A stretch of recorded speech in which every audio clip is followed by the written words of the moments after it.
जय जिनेंद्र बंधु, कार्यक्रम जैन वास्तु रहस्य में स्वागत है आप सभी का एक बार पुनः। मैं हूं आपके साथ डेजी सिंह और हमारे साथ स्टूडियो में उपस्थित हैं विश्व के जाने माने वास्तुविद जो स्वर के ज्ञाता हैं, जो आपको अपने ज्ञान से हमेशा सराबोर करते हैं, जो आपके जीवन में आ रही समस्याओं का समाधान करते हैं। वो कोई और नहीं बल्कि डॉक्टर राजेंद्र जैन जी हैं। तो आइए एक बार पुनः हम और आप मिलकर उनका सादर अभिनंदन करते हैं। जय जिनेंद्र डॉक्टर साहब, स्वागत है आपका एक बार पुनः स्टूडियो में। डॉक्टर साहब, लगातार कॉलर्स हमसे जुड़ रहे हैं, मेल के माध्यम से, व्हाट्सएप्स के माध्यम से, रिकॉर्डिंग के माध्यम से, पर्सनली आपके माध्यम से ज्ञान अर्जित कर रहे हैं, स्वर का ज्ञान अर्जित कर रहे हैं और जीवन में आ रही समस्याओं का समाधान स्वयं ही करवा रहे हैं। और इसीलिए कार्यक्रम शुरू होता नहीं है कि फोन्स आने शुरू हो जाते हैं। तो चलिए, हम भी तैयार हैं। बीना जी जुड़ी हैं हमारे साथ झुमरी तलैया से, सबसे पहली कॉलर। जी बीना जी, स्वागत है आपका कार्यक्रम में, बताइए। हाँ, सबसे पहले मैं देश के सबसे स्वर ज्ञानी बुद्धन वास्तुविद राजेंद्र भैया जी के चरणों में नमन करती हूँ। जय जिनेंद्र भैया जी। जय जिनेंद्र, जय जिनेंद्र, जय जिनेंद्र। हाँ भैया जी, मेरे ये प्रश्न है कि हमारे घर में पूर्व दिशा में सीढ़ियाँ बनी हुई है तथा पानी की टंकी भी बनी है। हम अभी उस सीढ़ियों को नहीं हटा पा रहे हैं। कृपया इस वास्तु दोष को हम किस प्रकार से सुधार सकते हैं, आप बताएं। देखिए, पूर्व दिशा में सीढ़ियों का बनना यानी कि आपके परिवार में पहले ज्यादा यश कीर्ति रही होगी। आपका नाम आपके एरिया में नहीं, आपके एरिया से भी बाहर ज्यादा रहा होगा, लेकिन सीढ़ियों ने यश प्रसिद्धि के क्षेत्र में सीढ़ियों का बनना, उससे आपका यश, नाम, फेम थोड़ा कम हुआ होगा। क्या ये बात सत्य है? आपकी बात बिल्कुल सत्य है भैया जी, आपने बहुत हद तक सही बताया है। जी जी। अब आगे हम इसके दोष निवारण हेतु मैं उपाय बता रहा हूं बीना जी, कि आप इसके लिए यदि हटा नहीं सकती हैं तो आप एक काम करिए, वहां पर उस एलिमेंट का धातु या उस एलिमेंट के कलर से उस स्थान को चिन्हांकित कीजिए। सबसे पहले हरे रंग से चिन्हांकित कर दीजिए, या फिर उस एरिया के लिए आप एक वायु तत्व यानी कि आप उसमें एल्यूमिनियम का जो स्ट्रिप होती है उससे चारों तरफ काट दीजिएगा उस सेक्शन को। और जितने में सीढ़ियां बनी हुई हैं, भूमिगत रूप से आधा या पौन इंच की जो स्ट्रिप आती है, तब इस सीढ़ियों का निवारण हो जाएगा। अब उसी के ऊपर ओवरहेड टैंक बनाना, चूंकि ओवरहेड नहीं, यह स्थान अंडरग्राउंड का है, चूंकि अंडरग्राउंड में बेट नहीं होता है। और पूर्व दिशा में यदि बेट बहुत ज्यादा वजन, एक तो सीढ़ियों से करेला और नीम चढ़ा, एक तो वजन सीढ़ियों ने बढ़ाया, ऊपर से उस पर ओवरहेड टैंक बन गया, तो यह निश्चित रूप से शासकीय अड़चने पैदा करता है। जैसे कि अभी कोई कार्य आपका होना हो तो उसमें शासकीय बाधाएं आने लग जाती हैं, क्योंकि शासन की दिशा है। तो आपको, या फिर आपके जो आपके समाज के लोग हैं, वो उनको जो यथोचित सम्मान देना चाहिए वो यथोचित सम्मान नहीं मिल पाता है। आप पुरुषार्थ ज्यादा करते हैं लेकिन उसका रिटर्न नहीं मिल पाता। ऐसी स्थिति में आप ओवरहेड टैंक को भी इसी तरह से चिन्हांकित हरे रंग का पूरा पोत दीजिएगा, या तो हटा दीजिएगा, हटाना संभव नहीं हो तो हरा रंग उसके चारों तरफ टंकी के पोत दीजिएगा। तब ऐसे में आपके लिए तुरंत आपको परिणाम प्राप्त होंगे। जी डॉक्टर साहब, आगे बढ़ते हैं। आज एक कॉलर नरेंद्र कुमार जी जुड़े हैं हमारे साथ। जी नरेंद्र जी, बताइए क्या पूछना चाहते हैं। हाँ, ये कर विज्ञान की क्लास भैया जी ने कराई थी, उसमें तिथियों को, हर तिथि के अलग अलग स्वर बताए थे। जैसे शुक्ल पक्ष की प्रतिपदा से तृतीया तक सूर्योदय के समय चंद्र स्वर चलना चाहिए, ये तो क्लियर है। उन्होंने कुछ बाद में ये भी बताया कि भाई चंद्र स्वर के तो कुछ दिन निश्चित है, जैसे सोमवार, बुधवार, गुरुवार, शुक्रवार जी, लेकिन दोनों चीज एक साथ मिलती नहीं है जी। सोमवार को प्रतिपदा पड़े ही ये कोई आवश्यक नहीं है। तो हम किस चीज को प्रमुखता से मान, तिथि का स्वर माने या दिन का स्वर माने?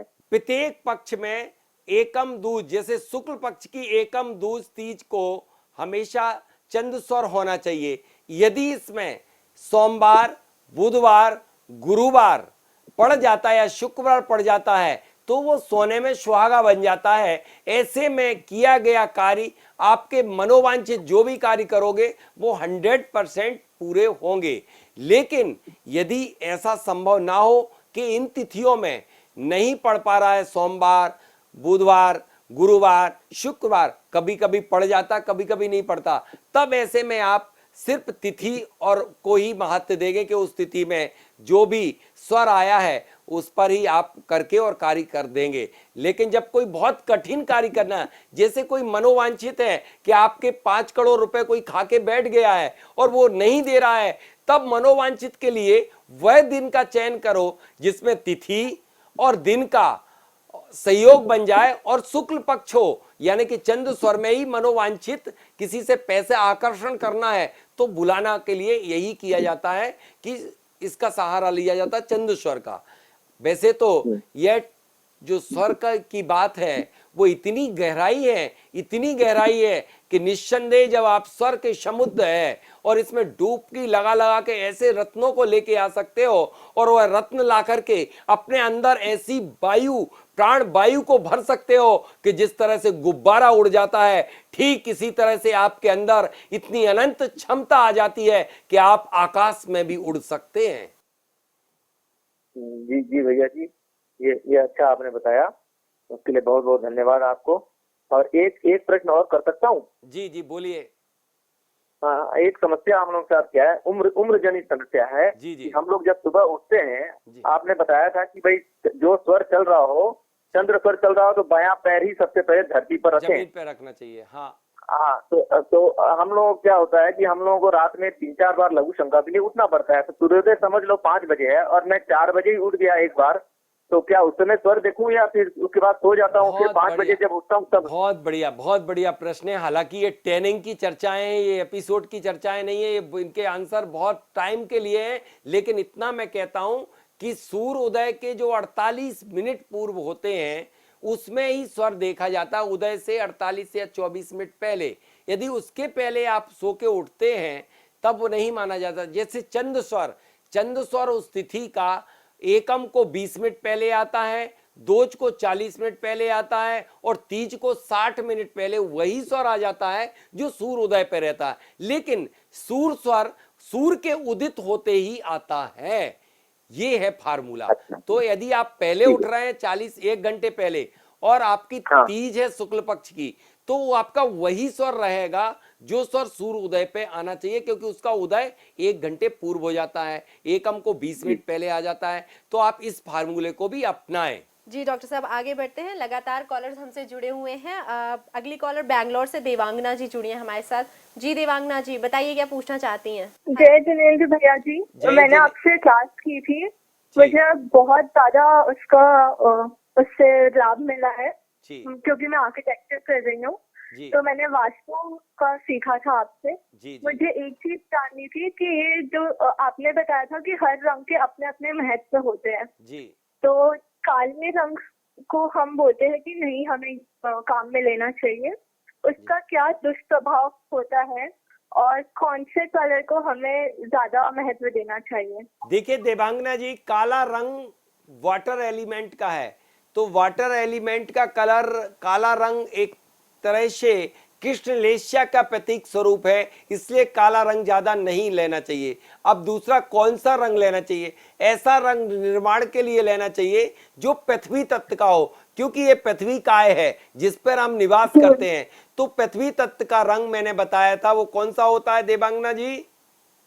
पीला। तो बस अब आप ज्ञानी हैं, आपको पीले रंग का ही इस्तेमाल करना चाहिए, क्योंकि पीला रंग गुरु का है, हमारे आचार्य परमेष्ठी का पीला रंग है और इससे गुरु का प्रभाव बढ़ता है और पृथ्वी तत्व का भी है। तो अपने जीवन में स्थिरता आती है और इसकी वेवलेंथ सबसे ज्यादा होती है, इसलिए यह रंग किसी भी दिशा में किया जा सकता है और किसी भी रूम में पोता जा सकता है, इसके कोई दुष्परिणाम प्राप्त नहीं होते। यदि एक ही रंग का पूरा आपको मकान बनाना हो तो आप पूरे रंग में आइवरी रंग, हल्का पीला रंग, या इसके भाई बहन जो हैं ऑरेंज और लाइट एंड डार्क शेड में आप सभी रंगों का इस्तेमाल कर सकते हैं। जी डॉक्टर साहब आगे बढ़ते हैं, अगले कॉलर रीवा से अरविंद कुमार जी जुड़े हैं हमारे साथ। जी अरविंद जी बताएं। डॉक्टर साहब जय जिनेंद्र, मैं रीवा से अरविंद कुमार बात कर रहा हूँ। हाँ जय जिनेंद्र, बोलिए रीव।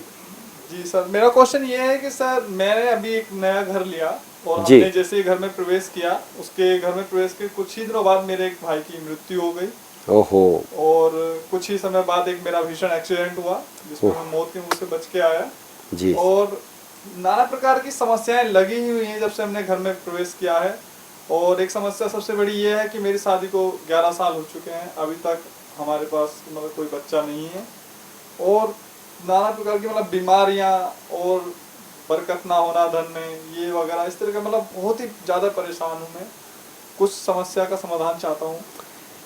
देखिए अरविंद जी, आपने घर में प्रवेश किया, क्या घर का मुहूर्त किसी श्रेष्ठ पंडित से निकलवाया था? क्या आपने अपनी कुंडली के अकॉर्डिंग करवाया था कि आपकी राशि से उस दिन का चंद्रमा देखा था? ऐसा नहीं हो कि चंद्रमा मृत्यु योग का बन रहा हो, 8वां चंद्रमा बन रहा हो और आपने प्रवेश कर लिया हो। जी ऐसा तो कुछ नहीं, बस एक प्रॉपर्टी डीलर से ऐसी बात किया और उसने हमें एक घर दिखाया और मैंने जाते इसको ले लिया और आपने प्रवेश भी संडे के दिन कर लिया। जी संडे ही के दिन किया था? जी रविवार का ही दिन था। और अरे वाह, रविवार का ही दिन था। रविवार के दिन में कभी प्रवेश नहीं किया जाता है, वह शूर का दिन है। सर मैंने रवि मतलब रवि, सर मैंने इसीलिए ये सौम्य दिन है जो सोमवार हैं, बुधवार हैं, गुरुवार हैं, इनमें किए जाते हैं। जी मैंने रविवार को इसलिए कर लिया क्योंकि ऑफिस की भी छुट्टी थी और मैंने सोचा कि वाह, इससे तो अच्छा दिन रहेगा। क्या सबकी घर की छुट्टी करवा दो? तुम्हारी छुट्टी है तो घर की छुट्टी, आपने भाई की छुट्टी करवा दी। जी, बहुत ज्यादा परेशान हूँ। और आपने भी अपनी छुट्टी की तैयारी कर ली थी, एक्सीडेंट करवा लिया।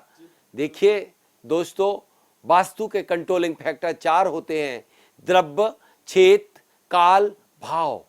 अकेला क्षेत्र ही महत्वपूर्ण नहीं है कि आपने अकेले क्षेत्र को देख लिया। आज जो वास्तुविद पैदा हो गए हैं वो सिर्फ अकेले क्षेत्र को भी पूरी तरह नहीं जानते, काल को तो जानते ही नहीं, यानी मुहूर्त तो निकालना किसी को नहीं आता। एक घर का यदि प्रवेश का जो मुहूर्त निकाला जाता है उसके लिए कम से कम आधा से 1 घंटे लगता है। कैसे? पहले हम तिथि को देखें, नक्षत्र को देखें, मास को देखें, फिर उसके बाद आपका चंद्रमा देखें कि उस व्यक्ति जिसके नाम से वह मकान है उस दिन का चंद्रमा कैसा है। फिर उसके बाद उसका समय देखें कि उस समय में जो कुंडली तैयार, स्थिर लग्न में जो कुंडली तैयार की जाएगी उस कुंडली में कैसे ग्रह बैठ रहे हैं, उस कुंडली जो उदय हो रहा है उसका, आपकी मकान का, उसका भाग्य क्या कह रहा है, धन भाव में क्या बैठ रहा है, आय भाव में क्या बैठ रहा है, कर्म भाव में क्या बैठ रहा है, लग्नेश क्या कह रहा है। ऐसा ना हो कि यदि आपका लग्नेश ही मृत्यु घर में बैठ रहा हो तो तन ही मृत्यु को प्राप्त हो जाएगा। इस तरह से भली भांति यदि कई लोग ऐसे मैंने देखा, अच्छा साहब मैं इस दिन प्रवेश कर लूं, हाँ कर लीजिए, ये तो बहुत बढ़िया। एक मुहूर्त जरूरी नहीं कि वो सबके लिए श्रेष्ठ हो। वही मुहूर्त, जैसे कि आपकी जन्म तिथि जो जिस दिन होता है, जिस दिन जन्म है, वह तिथि आपके लिए घातक होती है। जन्म का मास हर व्यक्ति के लिए घातक होता है। जन्म का नक्षत्र हर व्यक्ति के लिए घातक होता है। जिस दिन आपका जन्म हुआ हो उस नक्षत्र में कोई काम नहीं किया जाता, उस तिथि में कोई कार्य नहीं किया जाता, उस मास में कोई कार्य नहीं किया जाता, वरना असफल। इन सारी ढेर सारी बातों का ध्यान रखा जाता है, तब कहीं गृह प्रवेश किया जाता है, व्यापार का शुभारंभ किया जाता है और बच्चे का एडमिशन कराया जाता है। ये बात हम काल की बिल्कुल नहीं देखते, टोटली उल्लंघन करते हैं। इस वजह से हम नाना प्रकार के कष्ट जीवन में उठाते हैं। और फिर आपकी भूमि का भी दोष और आपके ओरिएंटेशन का दोष, यानी कि आप किस स्थान पर शयन कर रहे हैं, मैं आपसे पूछना चाहता हूं। कुछ आइडिया है आपको? जी कहां पर सोते हैं आप, कहां शयन करते हैं अरविंद जी? मेरा 40 बाय 40 का प्लॉट है। तो किस कॉर्नर में सोते हैं? कुछ आइडिया है वास्तु का? जी ऐसा मेरे को कुछ आइडिया नहीं इस बारे में। क्या दक्षिण और पश्चिम के कॉर्नर में सोते हैं? जी बिल्कुल, हाँ। जो तो आपने बताया। दक्षिण पश्चिम के कॉर्नर यानी कि नैऋत्य कोण, नैऋत्य कोण में पीछे से आपका जो पलंग है कॉर्नर से कि बिल्कुल चिपक के कॉर्नर पे है कि कुछ पहले लगा हुआ है? जी थोड़ा सा चिपक के, मतलब थोड़ा कितने फीट पीछे? क्या लैट्रिन बनी हुई है? जी जी हाँ। पीछे लैट्रिन बनी, मतलब 7 फीट जगह है, वो 8 फीट वो चली गई। 7-8 फिर फीट में हो। फिर कुछ फैले और जगह छूटा, मतलब 7-8-10 फीट छोड़ के कॉर्नर से आपका पलंग होगा। जी बिल्कुल सही है। निश्चित रूप से वह दिशा हुई साउथ साउथ वेस्ट, यानी कि विसर्जन का जोन। विसर्जन के जोन में जब आप शयन करेंगे तो निश्चित रूप से आपका विसर्जन यानी कि कभी कंसीव नहीं कर पाएंगे, बल्कि मैं आपसे एक बात और पूछता हूँ, आपकी पत्नी के साथ नोक झोंक ज्यादा होती होगी? सर दिन भर यही रहता है, जब भी ऑफिस से आओ या जाओ कलेश ही रहता है घर में। मैं बहुत ज्यादा परेशान हूँ, कभी बच्चे के लिए लेकर, कभी किसी चीज के लिए लेकर। कलेश ही रहेगा, क्योंकि जब आप विसर्जन के जोन में शयन करेंगे तो क्लेश के अलावा कुछ और होने वाला नहीं है। आप तत्काल उठाइए। एक तो आपके साउथ वेस्ट में लैट्रिन बन गई है जो कि आपके लिए एक्सीडेंट का कारण बनी। तो उसको तुड़वा दें, क्या करें, या हटवा दें वहां से? आप हटवा दें, तोड़वा दें। मैं तो घर को तोड़वाता नहीं, क्योंकि घर तोड़ना मतलब वास्तु की पूजा को खंडित कर देना है। अच्छा। कभी भी जब तोड़फोड़ की जाती तो पुनः आपकी वास्तु पूजन की जाना चाहिए। आप एक काम करिए, अभी तो दोष का निवारण करिएगा, अलग से कभी बात करिएगा, अभी मैं इस एपिसोड में नहीं बता पाऊंगा। और उसके बाद यदि संभव ना हो तो आप एक बार उसे उस स्थान से आप हट जाइएगा तत्काल। आप अट्रैक्शन के जोन में यानी कि नॉर्थ वेस्ट में आप शयन करेंगे तो निश्चित रूप से आपके लिए बहुत बढ़िया होगा। जी बिल्कुल डॉक्टर साहब, हम अपने हर एपिसोड में दर्शकों से यही कहते हैं कि कम से कम समय लेके क्वेश्चंस पूछे ताकि बाकियों को भी अवसर मिल सके। मैं तो ये कह रहा हूँ, ये चैप्टर को खत्म करें और अब जो क्वेश्चन आपके मेल में और आ जाते हैं उनको लें, क्योंकि ऐसे में तो जो भी पकड़ लेता माइक छोड़ता ही नहीं। उसकी तो इच्छा होती कि 1 घंटे तक पकड़े रहो, लेकिन एपिसोड का समय ही मात्र 18-20 मिनट का है। वो सिर्फ आपकी वजह से होता है, क्योंकि आप प्रोग्राम शुरू होने से पहले ये कहते हैं कि कोई भी कॉलर्स का फोन बीच में डिडक्ट मत करना, क्योंकि सबको अवसर मिलना चाहिए। मैं तो सभी का अच्छा सोचता हूँ, लेकिन इस चक्कर में ऐसा हो रहा है कि कुछ का तो अच्छा हो जाता, लेकिन 99% लोगों को तो अवसर ही नहीं प्राप्त हो पाता। बिल्कुल। तो उन दर्शकों के लिए यही कहना चाहूंगी कि आप अपने प्रश्नों को रिकॉर्ड कीजिए और व्हाट्सएप के थ्रू उस ऑडियो को भेज दीजिए। जब भी डॉक्टर साहब को समय मिलेगा आपके उन प्रश्नों के उत्तर विस्तार में दिए जाएंगे। साथ ही साथ यदि आप कोई भी अपने आसपास की जो ज़मीन है उसका निरीक्षण कराना चाहते हैं या कोई फैक्ट्री का निर्माण कराना चाहते हैं और चाहते हैं आगे भविष्य में जाके उसमें से सिर्फ मुनाफा यानी फ़ायदा ही हो, तो वो जानना बहुत ज़रूरी है कि भूमि सही है या नहीं है, क्योंकि डिपेंड करता है हम घर बनवा रहे हैं या उस पर फैक्ट्री बनवा रहे हैं, तो ये सारी चीज़ों की जानकारी होना बहुत ज़रूरी होता है। उन तमाम बातों की जानकारी आपको तभी मिलेगी जब आप डॉक्टर साहब से संपर्क बनाए रहेंगे, इस कार्यक्रम के माध्यम से ही नहीं बल्कि कार्यक्रम के बाद भी। इसी के साथ आज के इस कार्यक्रम में बस इतना ही। डॉक्टर साहब एक बार पुनः आपका बहुत बहुत धन्यवाद। जय जिनेंद्र। जय जी।